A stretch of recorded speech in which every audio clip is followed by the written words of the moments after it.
automatiquement utiliser une solution de friction hydroalcoolique, donc déjà qui est moins de transmission, qui est presque pas de transmission de germes. D'accord. Donc le patient il doit être à l'aise, allongé. Les bras doivent être le long du corps, déjà pour qu'il n'y ait pas de tension au niveau des muscles de l'abdomen. Donc les jambes elles doivent être demi-fléchies. Voilà. Et on demande au patient de soulever un peu ses vêtements. Encore un tout petit peu. Donc l'examen il commence pendant les 4 temps de l'examen. Ça va être au début l'inspection. Donc à l'inspection on recherche, on examine les téguments déjà, on cherche une coloration anormale, une voussure, on recherche s'il y a une cicatrice quelque part, on recherche s'il y a une circulation de l'os collatéral. D'accord. Donc là l'inspection elle est tout à fait normale, l'abdomen respire normalement. Donc là c'est l'inspection. Après c'est le deuxième temps, c'est la palpation. Donc on demande au patient s'il a mal déjà, s'il y a une région qui lui fait mal. Donc le patient peut répondre. Non. Donc apparemment il n'a pas mal. S'il a mal, on commence par la région qui fait le moins mal. Donc s'il n'a pas mal, on réchauffe un tout petit peu les mains. Et on y va. Donc la main doit être bien à plat. D'accord. Et on commence la palpation qui doit être douce, qui ne doit pas être traumatique. Donc on demande au patient si ça lui fait mal. On palpe tous les cadrans déjà de l'abdomen, un à un. D'accord, donc les 9 cadrans de l'abdomen. Voilà. Là, la palpation elle est tout à fait normale. L'abdomen il est souple, il est dépressible, il est indolore. Donc il n'y a pas de lésion particulière, il n'y a pas d'anomalie à la palpation. Après, on va examiner le foie. Donc la palpation du foie, l'examen du foie plutôt. Donc on examine le bord inférieur du foie par la palpation. Donc on y va. On commence par en bas et on essaie de palper en remontant un tout petit peu la main. On essaie de palper le bord inférieur du foie. Là, j'arrive pas à bien palper le bord inférieur, il doit être sous-costal. D'accord. Je crois je suppose qu'il est là, le bord inférieur du foie. Normalement, il faut voir la ligne médioclaviculaire. Donc, au niveau de la moitié de la clavicule, et normalement, ça passe par c'est une ligne qui passe par le mamelon. Et donc, c'est à peu près là. Donc, le bord inférieur, par la palpation. Après, le bord supérieur du foie est recherché par la percussion. On essaie de placer les doigts au niveau des espaces intercostaux, d'accord.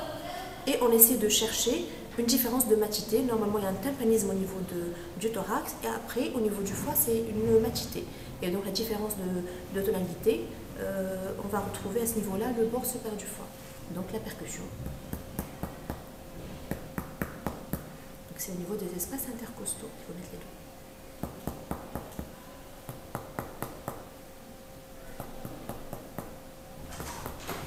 C'est là. Là, je palpe, là, j'arrive à trouver le bord supérieur du foie. Et donc, c'est au niveau de la ligne médioclaviculaire. D'accord. Le foie, normalement, la flèche hépatique, elle doit être entre 8 et 12 cm. Plus que 12 cm, c'est une hépatomégalie. Donc là, j'y vais avec le mètre banc. Et j'essaie de... Voilà, là, c'est 11 cm. Donc, c'est une flèche hépatique qui est tout à fait normale. Là, j'arrive pas à palper. S'il avait une hépatomégalie, j'aurais vu un peu les caractéristiques du foie, du bord inférieur, etc. D'accord. Après, j'essaie de palper j'essaie de faire l'examen de la rate. Toute rate palpable est pathologique, parce qu'une rate normale, normalement, elle n'est pas censée être palpable. Donc, pour l'examen de la rate, je peux procéder de deux manières. Donc, je peux me mettre à droite du patient et examiner la rate, comme cela. Normalement, quand on a une splénomégalie, on a le bord antérieur, crénelé, qui vient buter contre les doigts. Voilà, il n'y a rien de pathologique. Sinon, je demande au patient de se mettre en décubitus latéral. D'accord. Les jambes tout petit peu fléchi. Voilà. Et là, je me mets à gauche du patient, là. Je mets les doigts en crochet sous les rebords costaux. D'accord? Et je demande au patient de respirer calmement. D'accord? Si j'avais eu une splénomégalie, j'aurais palpé le bord inférieur, crénelé, qui bouge avec la respiration. Là, j'ai un examen qui est normal. D'accord?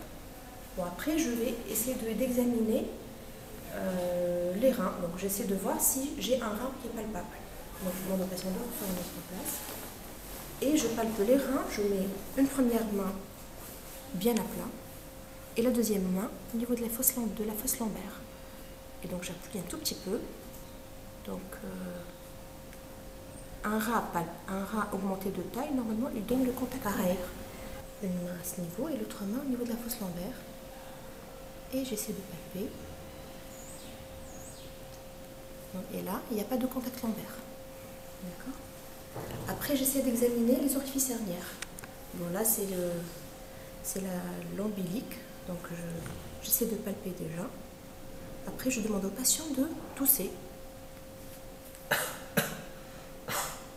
D'accord. Pour voir s'il y a une hernie ombilicale. Et donc là, on n'a pas vraiment recours tout le temps à l'auscultation, mais ce serait intéressant d'entendre les bruits d'oreillerie quand on a une suspicion d'occlusion. Mais là, ce n'est pas un examen qu'on fait systématiquement.